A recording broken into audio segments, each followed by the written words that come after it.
이사야서 41장 25절부터 공부하겠습니다.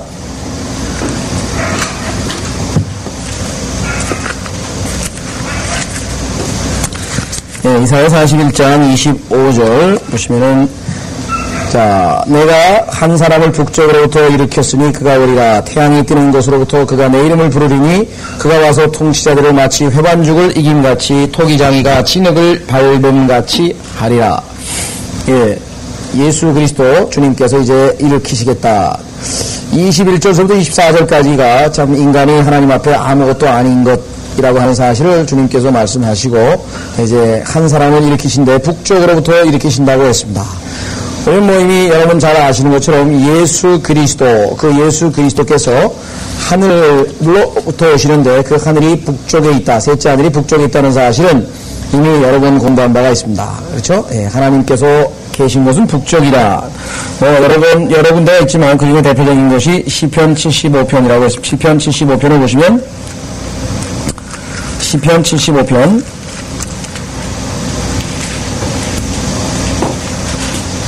시편 75편의 6절에 보시면 이렇게 기록이 되어 있죠. 이는 높이는 일이 동쪽에서나 서쪽에서나 남쪽에서 오는 것이 아니기 때문이라. 그러니까 동쪽, 서쪽, 남쪽에서 오는 것이 아니라고 했습니다. 높이는 것이. 그런데 7절 오직 하나님께서 재판장이시니 그가 한 사람을 낮추시고 다른 사람은 세우시는도다. 자, 그러면 6절에 동쪽, 서쪽, 남쪽이라고 하는 표현이 나와 있는데 7절에 보니까 오직 하나님께서 재판장이시라고 되어 있다. 그러면 북쪽이란 말이 빠져 있죠. 당연히 북쪽이란 말이 나와야 될 터인데 북쪽 대신에 하나님이라고 하는 말씀으로 대체되어 있습니다. 그래서 하나님께서 계신 곳이 의도적으로 북쪽에 계신 것을 우리에게 보여주고 있죠. 자, 그래서 이 북쪽으로부터 일으켰으니 그가 오리라. 자, 태양이 뜨는 곳으로부터. 그래서 우리 예수 그리스도께서 북쪽에서 지상으로 내려오시는 것이고 또 예루살렘 성으로 입성하실 때에는 동쪽에서 서쪽으로죠. 그래서 여기 뭐라고 되냐면 태양이 뜨는 곳으로부터 이렇게 얘기했습니다. 동쪽에서 서쪽으로 입성하시게 됩니다.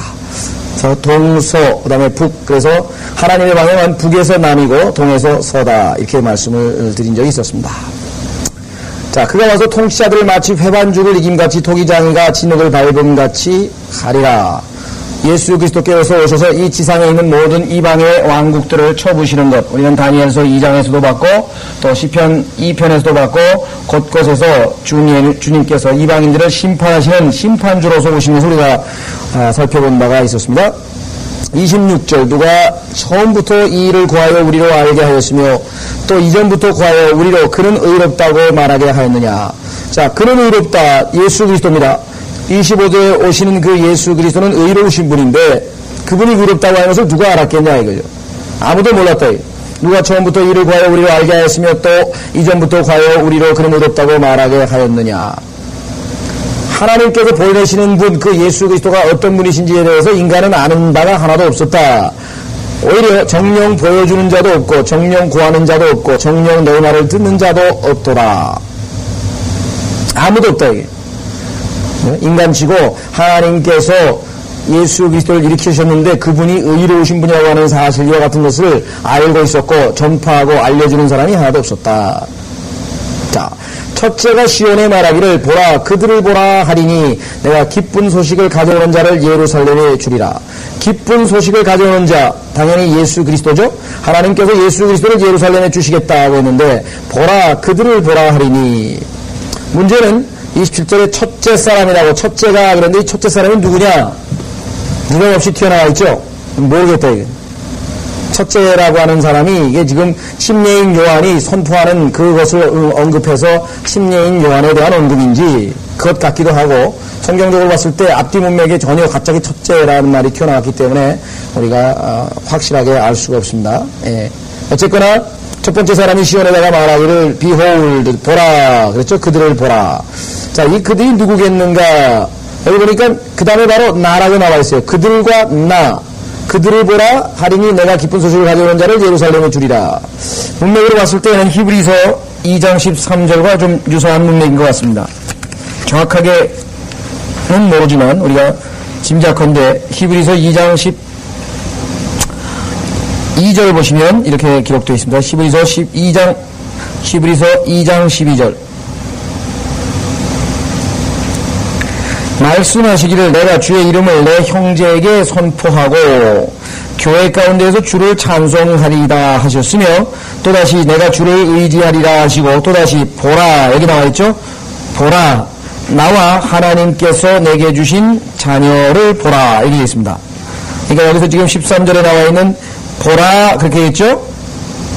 그 다음에 나와 그 다음에 하나님께서 내게 주신 자녀들을 보라 이렇게 되어 있습니다.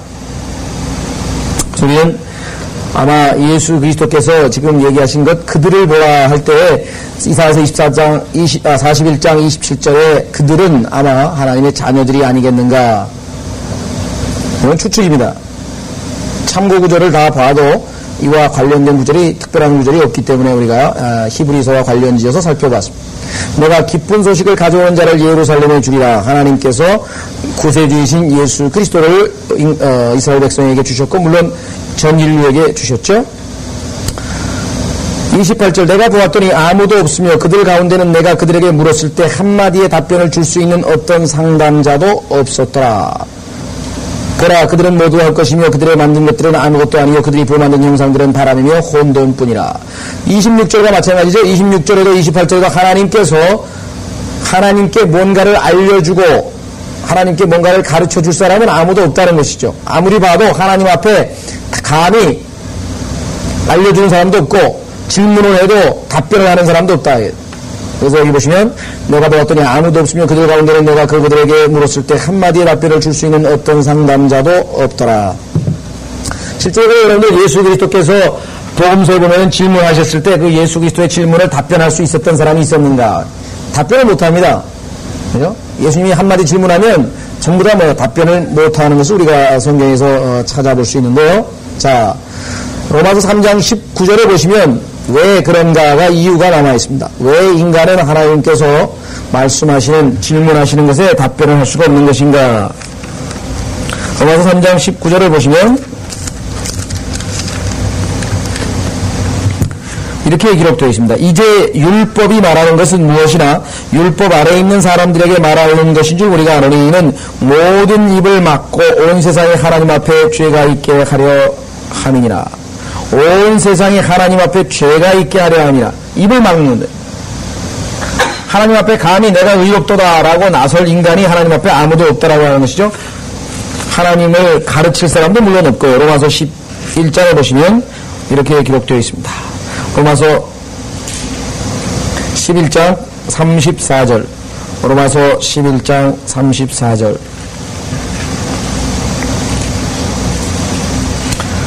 누가 주의 생각을 알았느냐? 누가 그분의 의논자가 되었느냐? 그분하고 의논할 사람이 없다 이거죠. 상담자가 없다. 여기 지금 이사야서 41장 28절에 나와 있는 그 단어 있죠. 예. 그 단어하고 로마서 11장 34절에 나와 있는 단어가 영어로는 카운슬러라고 해서 똑같은 단어인데 한쪽에는 의논자로 되어 있고 지금 한쪽에는 상담자로 되어 있어서 지금 그렇죠? 예, 상담자가 놓겠습니다. 상담자. 하나님께 상담자 노릇을 할 수 있는 인간이 어디 있냐 이것이. 하나님과 인간을 비교해 봤을 때 전적으로 인간은 무능한 존재고 아무 답변도 할 수가 없는 존재입니다. 하나님께서 입을 막아버린다. 입을 막아버린다. 자, 욥기를 보시면 욥기 나중에 이제 하나님께서 그죠? 구원받지 않은 사람들 물론 구원받은 사람들에게도 이와 같은 질문을 하시겠지만요. 욥기 26장에 보시면 하나님께서 질문할 때 과연 인간은 뭐라고 답변할 것인가? 내가 힘없는 자를 어떻게 도왔느냐? 내가 기력 없는 팔을 어떻게 구원하였느냐? 내가 지혜 없는 자를 어떻게 조언하였느냐? 내가 어떻게 사실을 있는 그대로 전했느냐? 내가 누구에게 말을 발설했느냐? 누구의 영이 내게서 나왔느냐? 뿐만 아니라 주님께서 이제 욥에게 단도직입적으로 내 질문에 답하라. 허리를 동이라. 이렇게 얘기합니다. 38장으로 가보시면 욥기 38장에서 누구든지 이제 하나님 앞에 가서 심판을 받게 되는데 우리는 그리스도의 심판석에서 심판을 받지만 또 모든 구원받지 못한 사람들도 하나님 앞에 가서 심판을 받게 될 것입니다. 그때 하나님께서 이렇게 얘기합니다. 3절 너는 이제 남자답게 내 허리를 동이라. 내가 너에게 요구할 것이니 너는 내게 대답하라. 내가 이 세상에 기초들을 올 때 내가 어디 있었느냐? 내게 명철이 있다는 분명히 밝히라. 인간은 지어지지도 않았다 이게. 네가 어디 있었냐? 5절 누가 그 치수를 재었는지 내가 아느냐? 누가 그 위에 총량줄을 띄었는지 아느냐? 그 기초들을 무엇에다 고정시켰으며 모퉁이 돌은 누가 언제 놓았느냐? 아니 지구가 저절로 규칙적으로 궤도를 따라 움직이고 달도 규칙적으로 움직이고 별들도 움직이고 이게 제 위치에 딱딱 맞아떨어져서 질서정연하게 온 우주가 움직이고 있는 것이 이게 다 누가 한 거냐? 하나님께서 지금 계속해서 35가지 질문을 38, 39, 40 계속해서 할 때 인간이 답할 수 있는 건 거의 없다 이게. 과학이 발전해서 한두 개 뭐 답을 만들어낼 수 있을지는 모르지만요. 자, 그래서 이제 결국은 이렇게 얘기를 합니다. 40장. 주께서 우리에게 대답하여 말씀하시기를. 자, 여기 보면은 왜 스스로 의롭다 하는 자들, 특히 왜 구원받지 못한 사람들이 하나님 앞에 정죄받는가를 우리가 여기서 확인해 볼 수가 있습니다. 전능하신 분과 더불어 다투는 자가 그분을 가르치겠느냐? 전능하신 분과 다툰다 이게. 하나님을 꾸짖는 자를 그걸 대답하게 하라.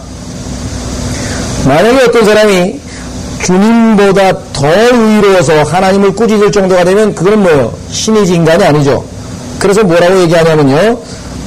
6절에 그때 주께서 회오리 바람 가운데 회오리 바람은 항상 재림의 문맥이라고 했습니다. 조비에게 대답하여 말씀하시러 이제 너는 남자답게 내 허리를 드니라 내가 내게 요구하리니 너는 내게 표명할지니라. 내가 나의 심판을 무효화시키려느냐. 내가 너를 심판하는데 내가 나를 정죄함으로써 내가 의롭게 되려느냐. 하나님보다 더 의롭다 하는 자 이유는 하나뿐이에요. 예수 그리스도를 받아들이지 아니하는 사람은 예수 그리스도가 성경에 뭐예요? 하나님의 의다 이거예요. 하나님의 의. 그럼 하나님의 의를 거절한 인간은 자기가 하나님의 의보다 더 나은 의를 가지고 있다는 얘기밖에 안 된다. 그리고 우리가 생각할 때는 하나님을 안 믿는 것, 그것이 우리가 생각할 때는 뭐 살인죄, 간음죄, 뭐 도둑질, 그런 중죄, 세상에서 얘기하는 중죄보다 별것 아닌 것 같지만 사실은 영적으로 봤을 때에는 그러한 것들은 인간의 뭐예요? 순간적인 인간의 아담의 본성 안에 원래 들어있었던 거 아니에요. 조용히 죄 짓는 게 뭐가 이상하냐 이게. 문제는 믿을 수 있는데도 불구하고 예수 그리스도를 믿어서 그 죄로부터 벗어날 수 있는 길인데도 불구하고 교만과 자존심과 뭐예요? 하나님의 의보다 자기 의가 더 낫다고 생각하는 그 어리석음 때문에 결국 인간은 구원을 못 받는 것이죠. 그래서 주님께서 뭐예요? 나를 믿지 아니하며 죄에 대하여라면 나를 믿지 아니하며. 예수 그리스도를 안 믿는 게 우리가 생각할 때는 별거 아닌 것 같지만 하나님 보시기에는 가장 교만한 사람이래. 왜? 하나님보다 더 의롭다고 하냐. 그래서 뭐라고 하나님께서 그 사람들에게 질책하시면 내가 나의 심판을 무효화시키려느냐. 내가 나를 정죄함으로써 내가 의롭게 되려느냐. 내가 하나님과 같은 팔이 있느냐? 내가 그와 같이 음성을 천둥처럼 낼 수 있느냐? 이제 너는 위엄과 탁월함으로 스스로 꾸미고 영광과 아름다움으로 스스로 단장하라. 네가 아무리 의롭게 아무리 멋있게 단장하고 너의 행실을 꾸미고 해봐야 온 우주를 뭐예요? 옷으로 두르고 있죠. 하나님께서 하늘이 하나님의 옷 아니에요. 둘둘 말아버리는 끝 아니에요. 또 11절 내 진노의 격정을 쏟아버리고 모든 교만한 자를 보고 그를 낮출지니라. 네가 교만한 자를 낮출 수 있느냐 이거. 모든 교만한 자를 쳐다보고 그를 낮추며 악인을 그들의 자리에서 밟으라. 그들을 흙 속에 함께 감추고 그들의 얼굴을 몰래 싸맬지니라. 그렇게 네가 교만한 자를 심판할 수 있는 그러한 자냐? 그렇다면 14절이 답입니다. 나도 내 오른손이 너를 구원할 수 있다고 내게 말하리라. 네가 그렇다면 네 스스로 너도 구원할 수 있는 능력이 있다고 내가 말하겠다. 네가 그렇지 못하다면 음성을 천둥같이 바랄 수 없고 창조주의 그러한 능력이 없고 그렇다면 너는 내 스스로 구원할 수가 없다고 하는. 인간은 인간의 스스로 구원할 수 없다라고 하는 사실을 깨달을 때야 비로소 뭐예요? 하나님 나 좀 구원해 주십시오. 하나님을 부르고 그분 앞에 죄인인 것을 인정하고 나는 내 스스로 구원받을 수 없는 자라고 하는 것을 인정하는 이것이 바로 뭐예요? 우리가 하나님의 의를 인정해 드리는 것이죠. 예. 자, 이사야서로 다시 돌아가시면 결국은 인간은 답변을 줄 수 있는 어떤 상담자도 없었다. 하나님 앞에. 그래서 그들은 모두가 헛것이다. 모두가 헛것. 그들이 만든 것들은 아무것도 아니요 그들이 부어 만든 형상들은 바람이며 혼돈뿐이라. 하나님 앞에 아무것도 없다라고 하는 것입니다. 결국은 인간은 나는 하나님께서 성경에서 말씀하시는 것처럼 죄값으로 지옥에 갈 만큼 그렇게 나쁜 놈은 아니다. 나는 그 정도까지 나쁜 놈은 아니다. 그렇게 생각하는 사람이 구원을 못 받는 거예요. 그러니까 너 꼭 예수 그리스도를 꼭 믿어야 되냐. 그래서 이 죄에 대하여 책망을 받는 것은 성령께서 역사하시는 것이고 그것을 깨닫는다고 하는 것은 이게 사람의 머리로 되는 것이 아닙니다. 그때 그 책망을 받아들여서 빨리 우리가 예수 그리스도를 구세주로 영접하는 그것이 우리가 구원의 길이죠.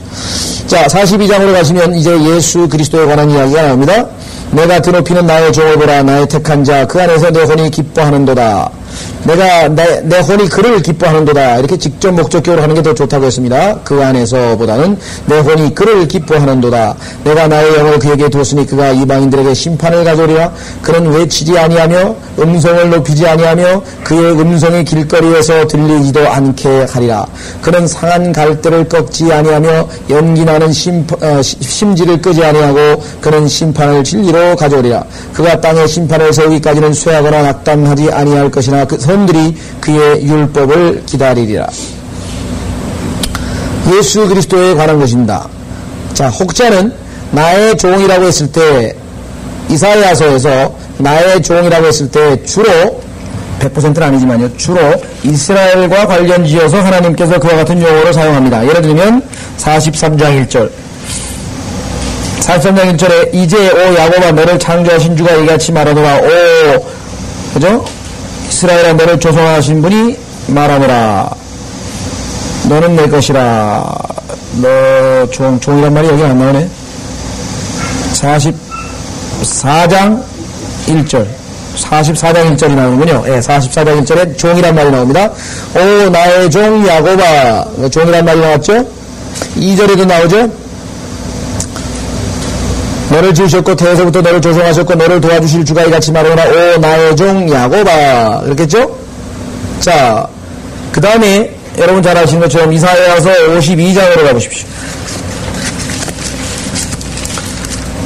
이사야서 52장으로 가면은 13절 보라 내 종이 현명하게 처리하리니 그가 높임을 받고 격차를 받아 지극히 높이 되리라. 많은 사람들이 너를 보고 놀랐듯이 그의 용모가 다른 사람보다 더 많이 상하였고 그의 모습이 사람들의 아들보다 더 상하였도다. 그가 많은 민족들을 뿌릴 것이라. 왕들이 그를 보고 입을 다물 것이니 이는 그에게 전해지지 아니한 것을 그들이 볼 것이며 그들이 듣지 못했던 것을 생각할 것임이라. 우리의 전한 것을 누가 믿었으며 주의 팔이 누구에게 나타나느냐 하면서 53절에 그 52장 끝부분에 종에 대한 얘기가 쭉 나옵니다. 우리는 이미 이것이 예수 그리스도에 관한 사실이라는 것을 알고 있죠. 그렇죠? 예. 그래서 문맥으로 봐서 역사적인 사건으로 복음서를 이미 우리가 다 알고 있기 때문에 이사야서 53장이 바로 예수 그리스도의 인생을 묘사하고 있는 것이라고 하는 것을 알고 있습니다.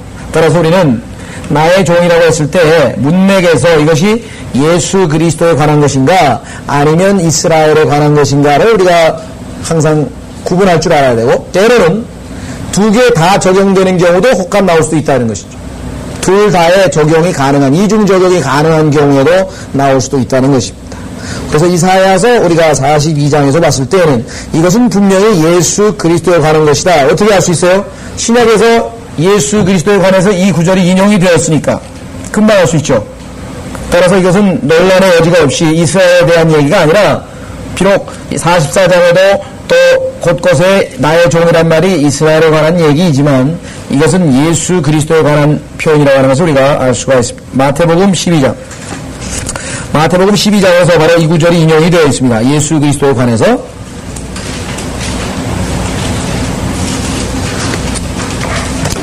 자, 마태복음 12장에 보시면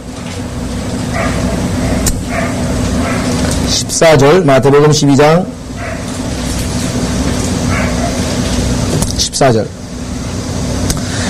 그때 바리새인들이 나가서 그를 어떻게 죽일까 하고 그에 대하여 모의하더라. 그러나 예수께서 이를 아시고 그것을 떠나시니 큰 무리가 그를 따르더라. 주께서 그들을 다 고쳐주시고 자기를 알리지 말라고 당부하시더라.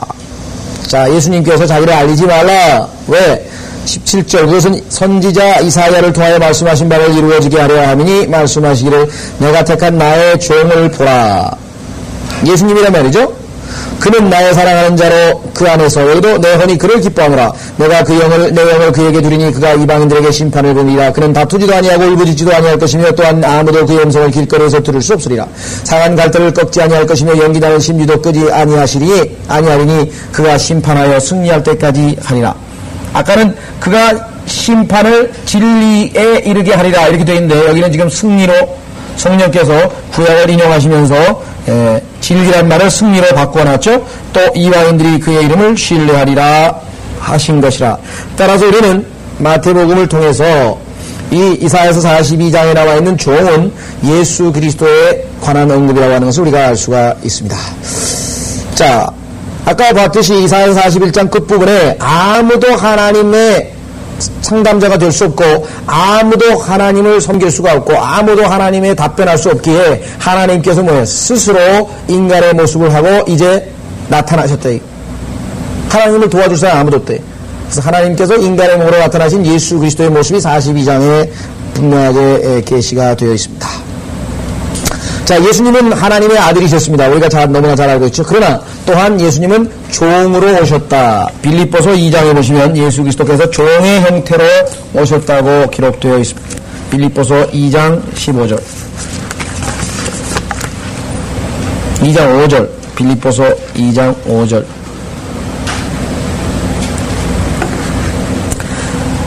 자, 빌립보서 2장 5절에 보시면은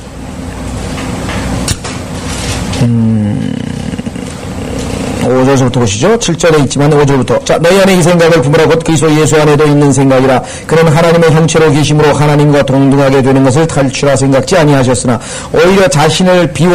이 단어는 조금 의역이 되어 있다 그랬죠. 원래는 저희 하자면 뭐예요? 오히려 유명하지 않게 되어. 명성이죠. reputation. 예수님이 스스로를 뭐예요? 사람들에게 숨기시고 나타나지 않으셔서 유명하지 않았죠. 태어날 때 그 사람 누군지 아무도 알지 못했어요. 30세가 돼서 나타나셨을 때도 그분이 누군지 아무도 알지 못했다. 자, 종의 형체를 입으시고 라고 하는 표현. 자, 예수 그리스도께서 바로 뭐예요? 종의 모습으로 이 지상에 오셨습니다.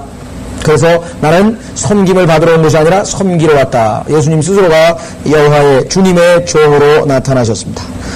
그 중에서도 가장 우리가 실제적인 모습은 요한복음 13장에서 예수님께서 바로 제자들을 발을 씻기는 장면입니다. 종으로서의 모습. 요한복음 13장.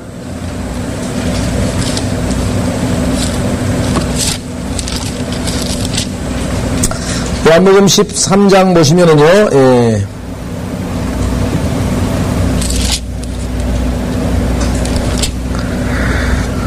주님께서 이렇게 말씀하셨죠.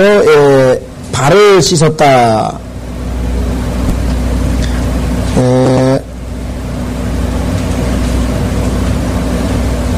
4절 보시면은 저녁 식탁에서 일어나시어 옷을 벗어 한쪽에 놓고 수건을 가지고 허리에 두르시더라. 대야에 물을 부으신 후 제자들의 발을 씻어주시며 또 허리에 두른 수건으로 닦아주시기 시작하고 이렇게 얘기했습니다. 예수 그리스도께서 종으로 오신 모습을 볼 수 있습니다. 자, 이사야서 42장으로 다시 돌아가시면은요,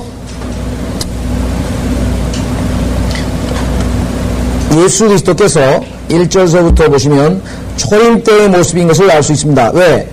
아주 종으로서, 고통당하는 종으로서 조용하게 오셔서 혁명가처럼 외쳐대지 아니하고, 예를 들면 그는 외치지 아니하고 음성을 높이지 아니하며, 우리가 생각할 때는 예수님께서 시장에서 화 있을진저 이 바리새인들하고 외치고 때로는 징책도 하시지 않았습니까? 자, 문맥에서 보시면 그는 마치 무슨 정치가가 나타나서 정치 연설하듯이 무슨 국가의 시저 이 로마 제국을 다 멸망시키고 우리 민족이 일어나서 독립을 쟁취해야 하리라 하면서 무슨 혁명가처럼 외치고 군중들의 마음을 선동하고 그와 같은 일을 하신 적이 없다 이 말이에요. 그는 외치지 아니하며 음성을 높이지 아니하며 그의 음성이 길거리에서 들리지도 않게 하리라. 재림하고는 들리죠. 재림 때는 그야말로 동에서 서에서 동까지 번개가 번쩍거리는 것처럼 영광 가운데 임재하시겠지만 지금은 조용히 고통 가운데 종의 모습으로 오신 예수 그리스도의 모습이 여기 기록되어 있습니다. 자, 자, 그는 상한 갈대도 꺾지 아니하고 연기나는 심지를 끄지 아니하고 그는 심판을 진리로 가져오리라. 우리가 영적으로 우리 신앙생활에도 적용할 수 있겠죠? 상한 갈대 꺾어버리시지 않는다 이게. 여러분 잘 아시는 것처럼 히브리서에 보면은 주님께서 우리를 치유하신다 그랬잖아요. 쩔뚝거리는 발 치유하죠. 다시 일으키시고 상한 갈대를 꺾지 아니하시고 연기나는 심지 불이 꺼져버렸어요. 그래서 연기만 나는데 그거를 꺼버리시지 않는다 이거죠. 그는 심판을 진리로 가져오시리라. 그가 땅에 심판을 세우기까지는 재림하셔서 이 땅을 뭐예요? 의롭게 통치하실 때까지 이를 낙담하지 아니할 것이니 성들이 그의 율법을 기다리리라. 자, 그래서 우리는 예수 그리스도의 모습을 우리가 봤고, 5절 하늘들을 창조하시고 그것들을 펴시며 땅과 거기에서 뭐예요? 소산을 내시고 그랬네요. 소산을 내시고가 아니죠. 땅으로부터, 그죠? 땅과 거기에서 나오는, 그죠? 나오는 소산을, 나오는 것을 스프레드, 그러니까 펼치시고 이래야 되겠네요. 소산을 내시고는 아니고요, 여기서. 소산을 스프레드.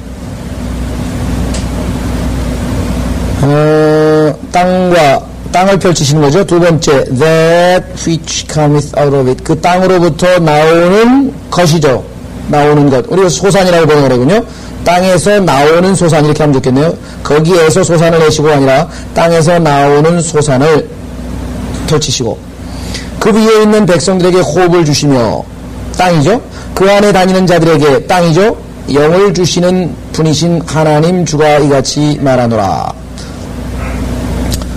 이 땅에 있는 모든 것에 생명을 주신다 이 말이죠. 호흡이라고 하는 것은 아시다시피 사람이 숨을 들이마시고 쉬고, 그래서 우리는 생명의 시작은 언제인가? 사람이 숨 쉴 때부터, 그죠? 숨이 사람들에게 쉴 때부터 우리가 생명. 보통 소위 말하는 낙태 반대론자들은 잉태하는 순간부터 보통 생명이 시작이 된다 이렇게 얘기를 하죠. 그러나 성경적으로 보자면 생명은 뭡니까? 호흡이거든요. 호흡, 숨. 숨을 쉴 때부터 인간의 뭐예요? 생명이 시작되는 것이에요. 성경적 관점으로 보죠. 그러니까 우리는 언제 숨을 쉽니까? 의학적으로? 엄마 뱃속에서는 숨 쉬나요? 잘 모르겠네, 내가. 하여간,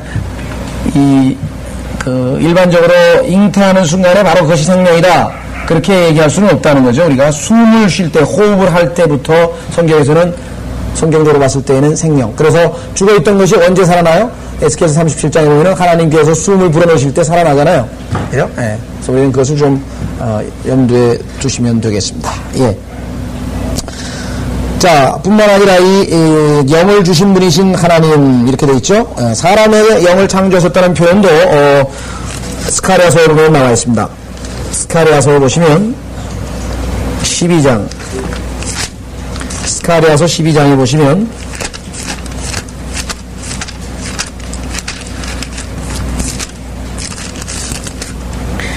스가랴서 12장 1절, 스가랴서 12장 1절에 보시면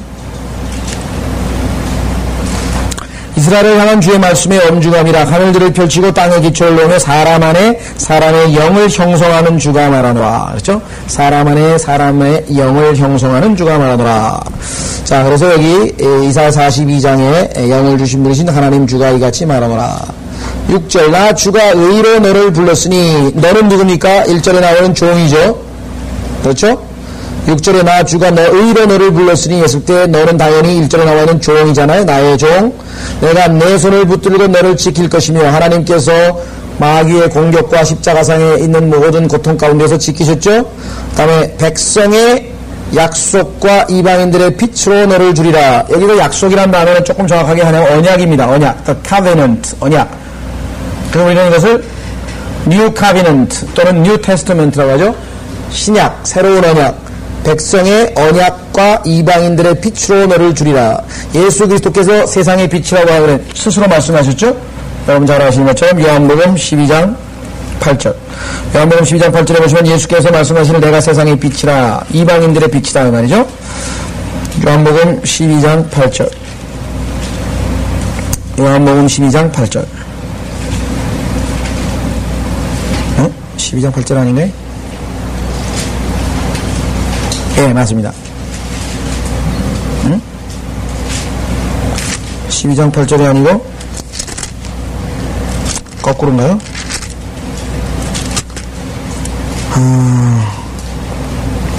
8장 12절이네요. 12장 8절이 아니고 네, 거꾸로 셌습니다. 8장 12절.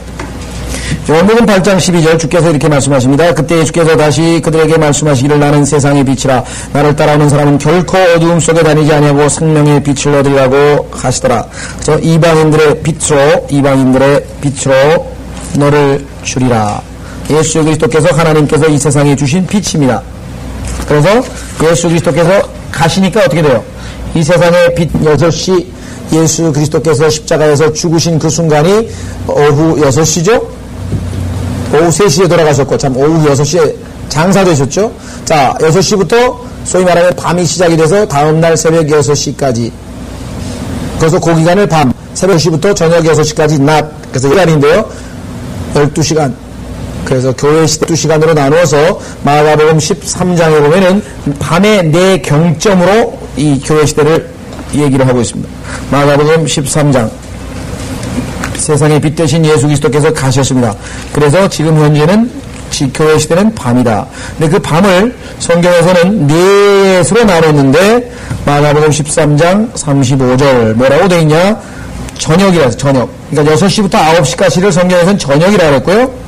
그 다음에 9시부터 12시까지를 밤중이라고 그랬고요. 12시부터 3시까지를 닭이 울 때라고 그랬고요. 그 다음에 새벽 3시부터 6시까지를 아침이라고 그랬어요. 아침. 해가 뜰 때. 우리는 그래서 이방인들의 빛 예수 그리스도. 7절 이사야서 42장 7절 앞 못 보는 눈들을 뜨게 하며 감옥에서 갇힌 자들을 이끌어내며 암흑 속에 앉은 자들을 감옥에서 구해내리라. 재림 때 예수 그리스도께서 직접 또 초림 때도 아시다시피 뭐예요? 진짜 눈뜨게 했죠? 예수님께서 많은 기적을 베푸셨는데 그 중에서도 뭐예요? 가장 두드러진 기적이 이 소경들을 고친 기적들입니다. 소경들을 고칠 때 그죠? 힘을 뱉어서 흙으로 진흙을 이겨서 눈에다가 발라줘서 고친 경우도 있고요. 그죠? 그러니까 이 눈을 뜬 기적 이것이 성경에서 보면 가장 두드러진 기적입니다. 예수 그리스도께서. 그 다음에 감옥에 갇힌 자들을 이끌어내며 감옥 실제적으로 우리 교회 시대에 보면은 뭐 바울과 실라도 감옥에 갇혀있던 거 주님께서 끌어내셨고 베드로도 끌어내셨고 실제적으로도 물론 우리가 적용할 수 있고 또 우리가 영적으로 적용하자면 앞 못 보는 눈들을 뜨게 하셨고 영적인 장님들을 뜨게 하셨죠. 영적 진리를 알게 해주셨다 이거죠. 그 다음에 감옥에 갇힌 자들 누굽니까? 사망과 지옥에 갇혀있던 자들을 데리고서 셋째 하늘로 올라가셨다. 에베소서 4장 8절에 보면은 포로로 구약 성도들을 잡아서 하나님 앞에 데리고 올라가셨다고 했습니다. 실제적으로도 우리가 적용할 수 있고 영적으로도 적용할 수 있습니다. 또 암흑 속에 있는 자들을 감옥에서 구해내리라 그랬죠. 암흑 속에 있는 자들 우리는 흑암의 왕국에 속해 있었던 자들인데 예수 그리스도를 믿음으로 뭐예요? 빛 가운데로 골로새서 1장에 보시면 나와 있죠. 골로새서 1장에 보시면 우리가 바로 흑암 가운데서 빛의 왕국으로 아들의 왕국이죠. 골로새서 1장 13절 골로새서 1장 13절 그분께서 우리를 흑암의 권세로부터 구하여 내셔서 그분의 사랑하는 아들의 나라로 옮겨주셨으니 흑암의 권세로부터 벗어난 것을 기록해 놓았습니다. 자, 다시 이사야서 42장으로 돌아와 42장 8절 나는 주니 그것이 내 이름이라. 나는 주니 그것이 내 이름이라. 따라서 우리가 지난번에도 여러 번 말씀드렸습니다만은 누구든지 주의 이름을 부르는 자는 구원을 받으리라 이랬을 때 그러면 주님의 이름이 따로 있다는 소리냐가 아니라 그랬죠. 누구든지 주라는 이름을 부르는 자 동격이라고 해야 돼. 왜? 주가 이름이에요. 여기 나와 주가 이름이라니까요. 그죠? 그래서 주의 이름으로 침례를 준다. 아니 주라는 이름으로 주가 바로 이름이란 말이에요. 예. 그래서 나는 주라. 그것이 내 이름이라. 나는 내 영광을 다른 자에게 내 찬양을 새긴 형사에게 주지 아니하리라. 그래서 뭐예요? 내가 내 스스로 영광을, 왜 아무에게도 영광을 줄 자격 있는 사람이 없어서 주님께서 직접 인간의 옷을 입고 오셔서 율법을 지키시고 인간의 은을 대속하시고 주님께서 뭐예요? 그를 드높이셔서 영광을 주셨다. 보라, 이전 일들이 이루어졌으며.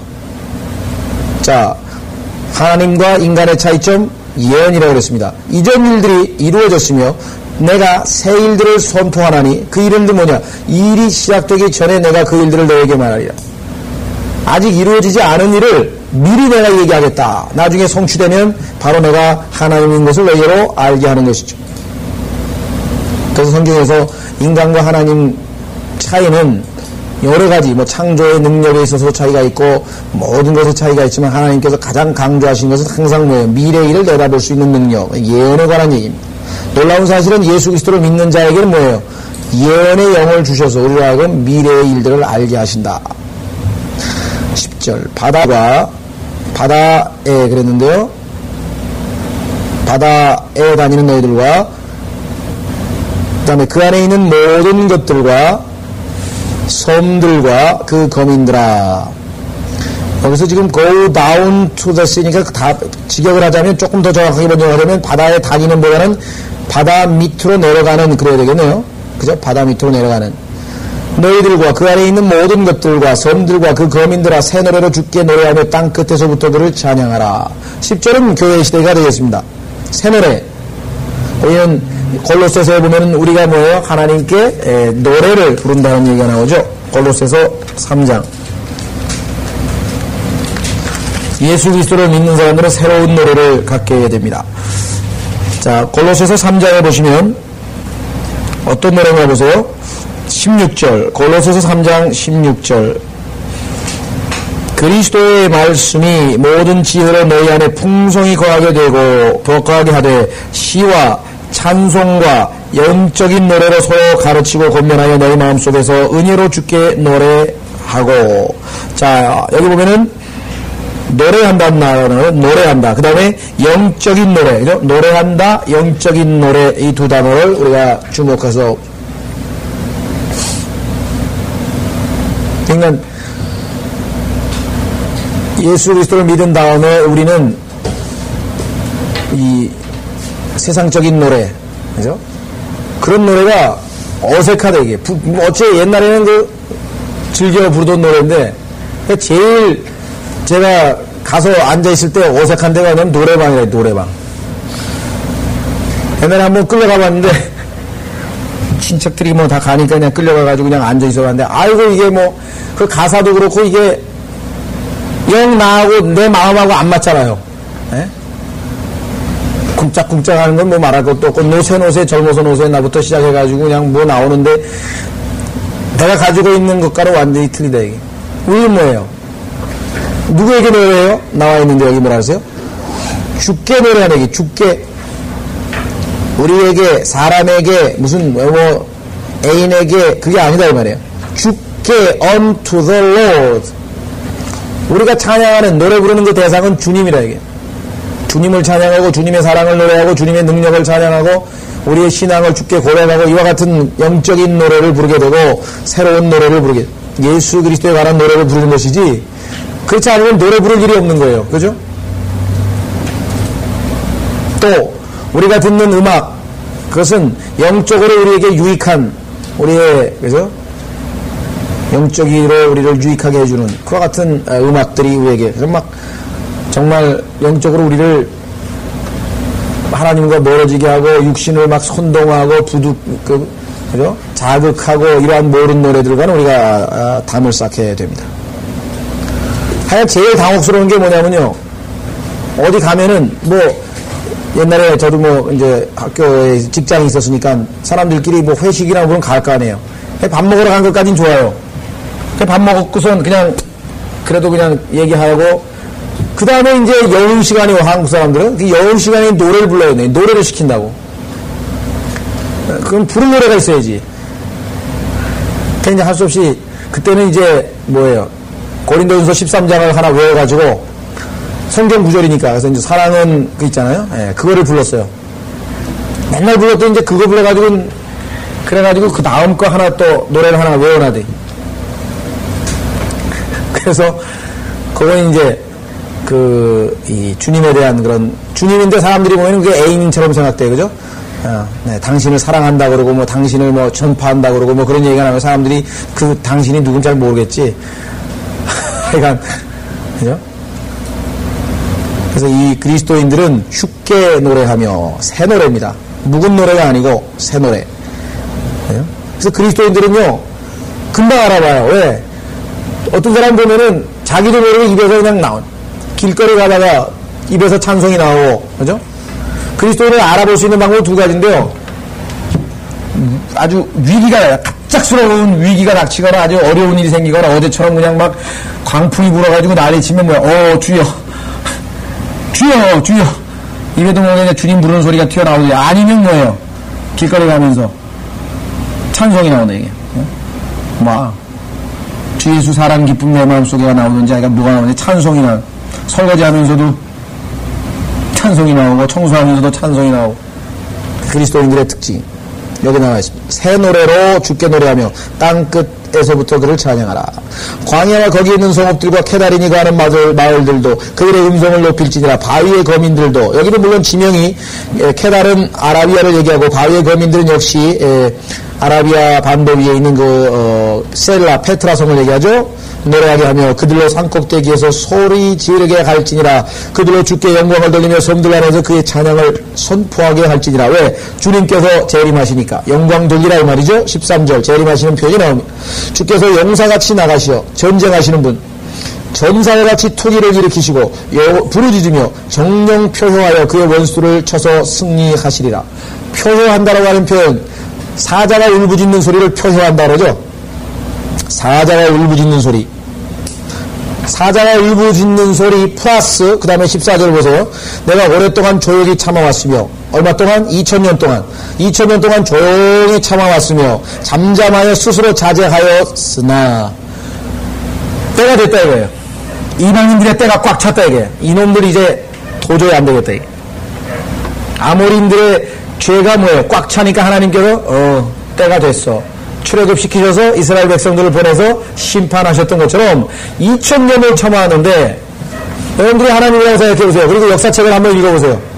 인간들이 해놓은 소행을 좀 보라고. 2000년 동안 해놓은 짓거리를 좀 보라고. 무슨 짓을 했나. 죽이고. 이게 뭐 그냥 하늘에서 하나님께서 가만히 달아계시면 진짜 한심하고 도저히 참으실 수가 없으실 거예요. 노아의 홍수 때 그냥 오죽하시면 그냥 홍수로 싹 썰어버리셨겠어요? 우리보다 얼마나 long suffering, 오래 참으시는 분인데 도저히 못 참으셔서 이제 뭐예요? 다 쓸어버린. 2000년 동안 여기 나왔죠. 조용히 참아왔으며, 그러니까 하나님은 long suffering, 정말 인내가 많으십니다. 잠잠하여 스스로 자제하였으나 이제부터는 내가 상고를 겪는 여인처럼 부르짖을 것이며. 여러분들 직접은 못 들어보셨겠지만 가끔 텔레비에 보면은 애기 낳는 장면 나오면 얼마나 소리 지르면 뭐 그냥.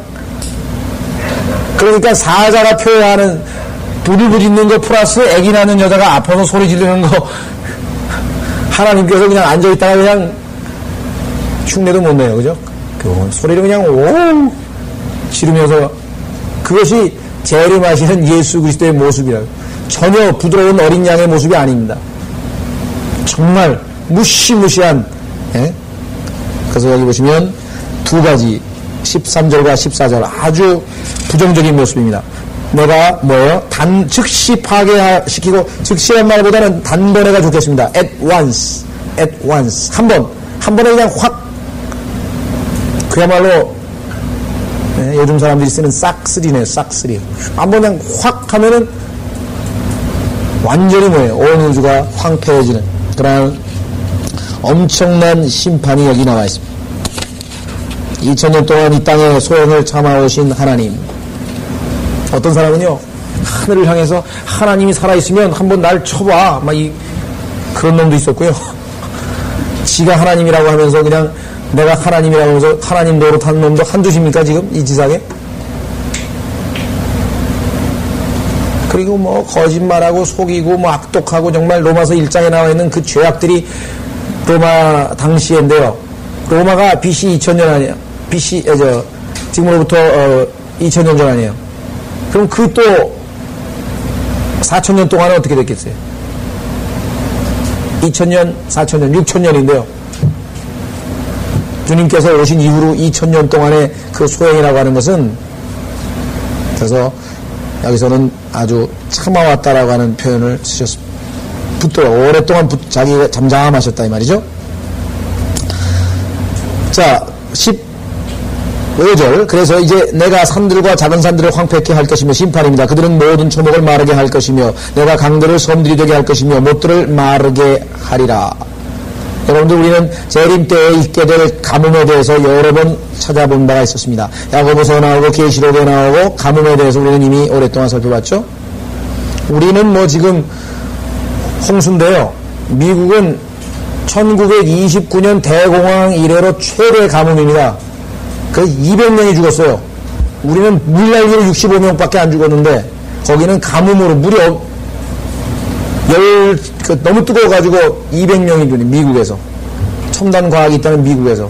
그랬더니 또 어떤 사람은 또 에어컨만 있었으면 안 죽었을 것을 그러더라고요. 또 너무 더워가지고 집안에서 할머니가 움직이지 못하니까 그냥 집안에서 갇혀있다가 죽었다는 거죠. 그러면서 한다는 소리가 에어컨만 있었어도 안 죽었을 사람이라고 그러더라고요. 에어컨 있다고 안 죽나요? 자, 가뭄 16절.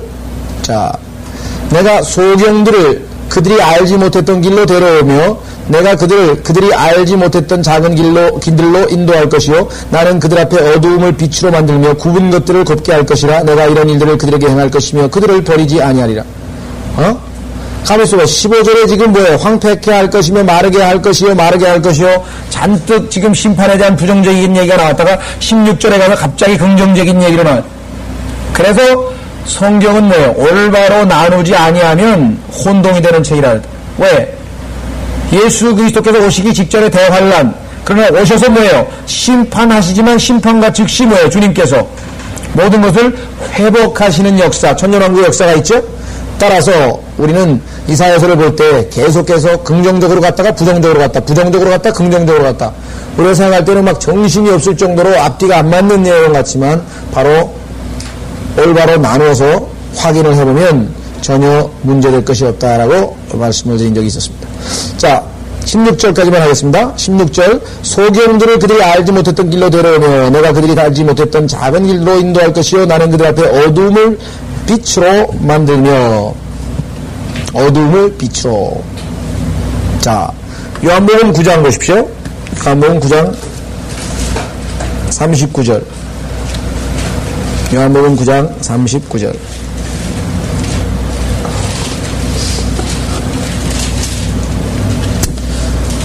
요한복음 39절. 그러자 예수께서 말씀하시기를 내가 심판을 위하여 이 세상에 왔으나 이는 보지 못하는 자들을 보게 하고 어두움을 비춰 보지 못하는 자들을 보게 하고 보는 자들을 소경되게 하려 합니다. 영적인 얘기죠. 영적으로 봤을 때 바리새인들은 지들이 본다고 말해요. 뭘 봐요? 율법도 알고 우리처럼 종교에 밝은 사람이 어디 있어요? 다 알죠. 안식일도 지키고. 그런데 그들은 뭐예요? 정작 메시아를 못 알아봤어요. 그러니까 소경이죠. 그런데 죄인들은 뭐예요? 바디메오도 그렇고 주여 하면서 다윗의 자손이여 하면서 예수님이 누구신지 알아봤다. 이게 그게 심판이에요. 하나님께서 하시는 심판은 간단합니다. 똑똑하다고 하는 사람들은 뭐예요? 거꾸로 장님이 되고, 장님인 것 같은 사람은 아무것도 모르잖아요. 율법도 모르고 아무것도 모르는 무식쟁이들은 뭐예요? 예수 그리스도를 만나서 눈을 뜨게 되고. 고린도후서 4장에도 영적인 이와 같은 영적으로 눈을 뜨는 장면, 영적으로 장님이 되는 장면 나옵니다. 고린도후서 4장 4절에 보시면 여러분 유명한 표현이죠. 구원을 왜 못 받는 거야? 첫째는 뭐예요? 마음이 완악하다 이게요. 그 마음이 완악하면은 사탄이 그 사람들을 어떻게 해요? 마음을 어둡게 해가지고 결국은 예수 그리스도의 광채를 못 보게 한다. 그들 가운데 이 세상의 신이 믿지 않는 자들의 마음을 어둡게 하여 하나님의 형상이신 그리스도의 영광스러운 복음의 광채가 그들에게 비치지 못하게 하느니라. 영적인 소경들에 대한 이야기죠. 그래서 소경이 소경을 인도한다 이게. 그래서 지금도 있다 이게. 율법을 지키라 해. 착한 일을 하라 해.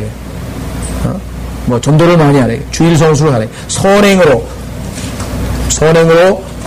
구원을 받으라고 외치는 자들은 다 소경이 인도하는 꼴이죠. 영적인 어두움. 자, 사도행전 26장 17절. 바울도 여기에 대해서 언급하고 있습니다. 사도행전 26장 17절.